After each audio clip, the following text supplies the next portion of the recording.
Jules Diatta, c'est un Sénégalais comme tous les Sénégalais. Je suis né ici, à Podor. Et puis, j'ai fait mes études comme tout le monde, à Dakar, ici. J'étais au lycée Blaise Diagne. Après mon baccalauréat, je suis parti à l'étranger. Pour être plus court, j'ai fait les études au Canada, à l'Université du Québec à Montréal, l'UQAM, où j'ai obtenu un diplôme en DSS en management. Mais auparavant, j'ai travaillé aussi dans la télécommunication chez Bell Canada. Bell Canada, c'est l'équivalent de la compagnie Orange ici, ou France Télécom. Donc, dans les TIC, donc technologie de l'information.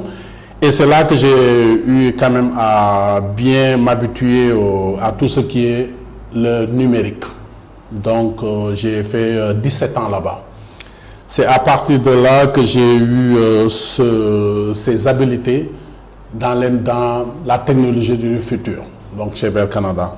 En gros, c'est pour être court, donc c'est pratiquement ma carrière professionnelle. Donc, après les études, j'ai eu un bac ici au lycée Blaise Diagne, bac D, bon, bac sciences à l'époque. Je ne sais plus comment on l'appelle ici, je pense que les critères ont changé, mais c'est bac sciences quand même. Et puis, j'ai été en Belgique où j'ai fait le HEC de Belgique, Haute École Mons-Borinage, en marketing management. Puis, je suis allé à Montréal. Mon parcours à l'Université de Montréal, c'était pour faire un DSS en conseil en communication management. Et j'ai obtenu mon DSS. Et le premier emploi que j'ai décroché au Canada fut un emploi chez Bell Canada. Donc, vous savez, Bell Canada, c'est une très grande compagnie. Vous pouvez aller sur Internet, vérifier qui est leader en télécommunications au Canada, dont le budget fait pratiquement 4 fois le budget de l'État du Sénégal pour une entreprise comme ça. Et puis, en termes d'employés, il y a 60 000 employés que Bell Canada emploie actuellement. Vous pouvez le vérifier sur le site, il n'y a aucun problème.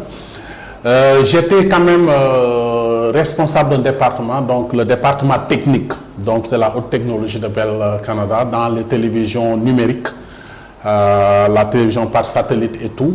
Donc ça, j'étais un technicien supérieur ici, un technicien supérieur là-bas, où j'avais une équipe, où je formais aussi des gens.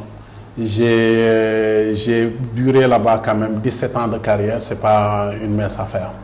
Être dans un milieu comme ça, c'est quand même quelque chose, c'est un privilège et que le bon Dieu, on remercie toujours le bon Dieu de nous avoir donné cette opportunité-là. Mais sur le champ politique, disons, en 2017, vous savez, la diaspora, quand on est à l'étranger, on parle souvent du Sénégal. On s'assoit, on parle du Sénégal, du pays, des problèmes du pays. En 2017, vers l'été 2017, nous étions un groupe d'amis, dont Issa qui est là-bas, Moustaphe, Jean-Yves. Nous étions là-bas, on discutait de comment on peut avoir notre impact sur les échéances de 2019 qui vont arriver. Et en discutant, on s'est dit, le Sénégal a eu pendant 58 ans des hommes politiques qui ont dirigé cet État-là. Et qu'on se dit, est-ce que l'alternative ne serait peut-être pas de prendre des hommes qui n'étaient pas politiques? Donc, il fallait chercher qui, parmi les élites sénégalaises, pouvait peut-être prétendre être dans cette sphère politique.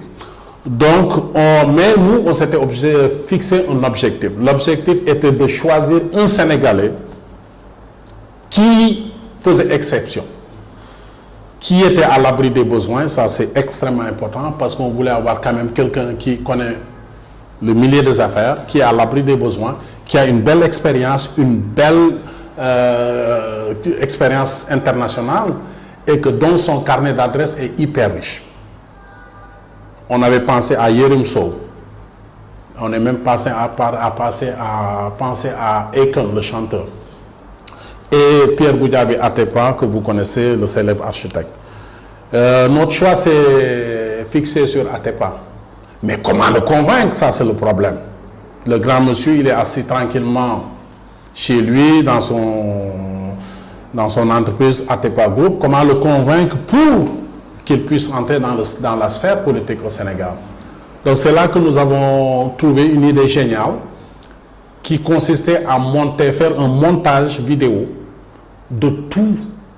On a pris les captures de YouTube des interviews de Atepa, où il parlait vraiment du Sénégal, des potentiels que nous avons aussi, de tout ce qui était avantage pour ce Sénégal-là. C'est là que nous avons eu à faire un montage vidéo pour ça.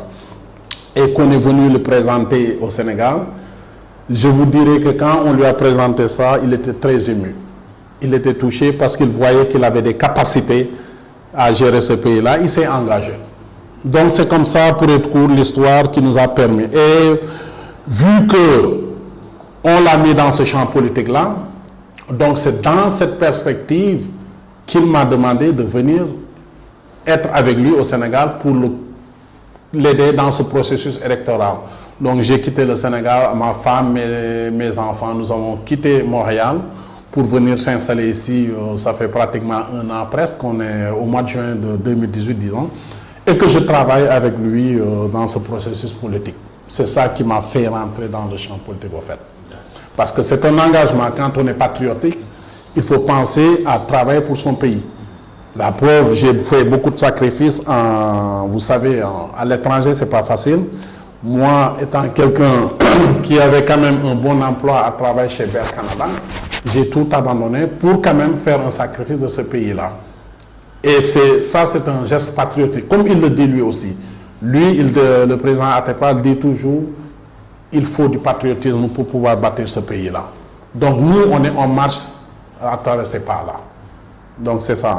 Bon, vous savez, on a fait le parrainage. Malheureusement, le Conseil constitutionnel, pour toutes les raisons que vous avez pu entendre dans les médias, a recalé notre candidat et a choisi 5 candidats pour aller à la présidentielle. Alors, donc, nous, on s'est dit, c'est pas grave. De toute façon, le Conseil constitutionnel, l'État du Sénégal ont choisi de faire ce choix-là de 5 que toute la presse libre a décrié. Bon, on s'est dit, ok, on ne va pas baisser les bras, on va quand même trouver une alternative d'accompagner un candidat qui a au moins cette vision du président Atepa. Quelqu'un qui se disait, écoute, je vois dans la même direction qu'Atepa. Donc, ce candidat-là était le président Ousmane Sonko, et qui se sont rencontrés avec le président Goudiaby pour trouver un terrain d'entente.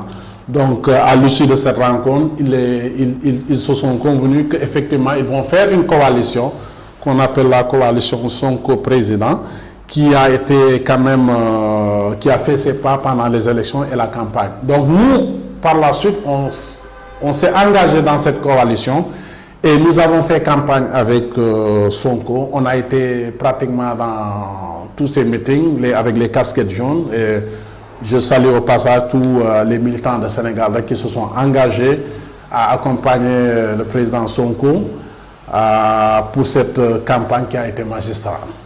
Donc c'est ça c'est notre implication réelle, c'était vraiment dans ce champ-là. Pour nos ambitions politiques, on est toujours dans Sénégal REC. Donc Sénégal REC, qui est en coalition avec son président, nous espérons passer pour les prochaines séances qui sont les locales. Hein. Alors les locales, vous savez, c'est quelque chose qu'il faut prendre au sérieux. Parce que c'est un point de départ, c'est un tremplin pour les prochaines séances. Donc il faut que chacun puisse faire ses marques dans ces locales qui viennent pour pouvoir éventuellement se mesurer par rapport aux élections. Donc nous, les locales, nous aimerons bien sûr s'imprégner dans ça. Alors, de le faire de façon très intelligente.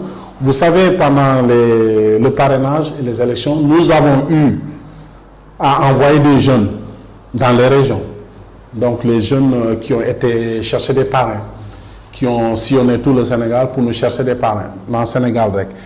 Et quand on a été aussi dans la coalition Sonko, ces jeunes-là se sont encore mobilisés pour faire aussi la campagne de Sonko. Et pendant les élections, ces jeunes-là sont allés sur le terrain aussi sécuriser le vote. Donc, Qu'est-ce qu'on a vu? J'ai le rapport ici de certaines communes que les jeunes ont gagné. Pratiquement, si je prends la commune de Diembéring, avec les 21 villages, donc dans l'histoire, cette commune-là a toujours été gagnée par le pouvoir. Et par un excellent travail de ces jeunes-là que je salue au passage, un groupe de 53 jeunes qui sont partis de Dakar, qu'on a affrété par 2 bus, qu'on a affrété 2 bus pour aller en Casamance faire la campagne. Ils ont fait 1 mois sur le terrain, faire du porte-à-porte, donc fidéliser les populations, parler de Sénégal Rec, de Atepa, du candidat Atepa à la population. Donc ça nous a donné une belle visibilité. Ces jeunes-là aujourd'hui ont réussi à battre le camp présidentiel dans la commune de Diembéring. Donc ces jeunes-là nous ont dit, écoutez, avec tout le travail que nous avons accompli, je pense que la commune est à notre portée de main. Donc je pense que vous, M. Diatta, vous serez bien habilité parce qu'on a vendu votre image là-bas avec Sénégal Rec et le président n'était pas. Donc ce serait dommage de ne pas s'impliquer au local.